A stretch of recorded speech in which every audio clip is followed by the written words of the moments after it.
This is TWiT. Astronomers say Starlink could be a problem because with 12,000 low Earth orbit satellites, we're not going to ever be able to do astronomy again. Yeah, what's the event that Daniel? The Kessler syndrome. Kessler syndrome. Yes. So this is an astronomer in Georgia saw this. Remember, so just to recap, it was a week and a half ago now. So I figure you all know that SpaceX launched the first Falcon. Was it a 9 rocket with 60 Starlink satellites? Eventually, they hope to get 12,000 satellites in low Earth orbit and provide high-speed internet to every corner of the globe. Right after the launch, the satellites deployed. This is what a Georgia astronomer caught on video. Those are the satellites.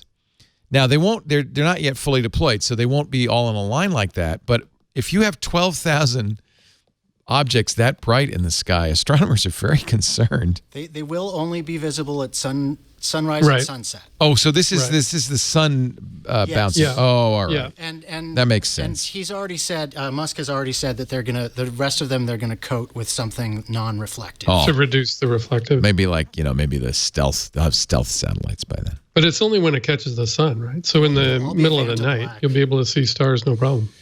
They, of course, are all autonomous. By the way, this is where autonomy becomes very important. And they have Krypton jets that they can realign their orbit because it's very important they not collide. It would more than double the number. I think it triples the number of satellites in orbit around the Earth.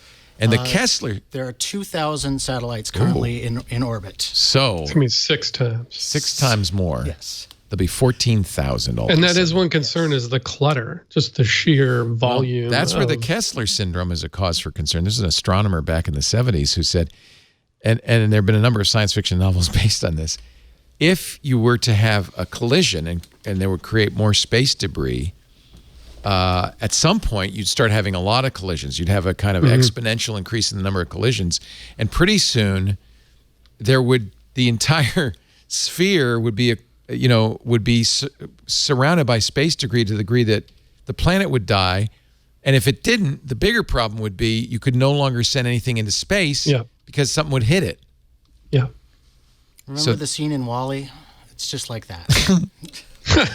There are 7 Eves, which is a great Neil Stephenson 7 novel. Eves. I was just thinking about that. Yeah, where the bits of the moon collide, and that's the Kessler syndrome. Yeah.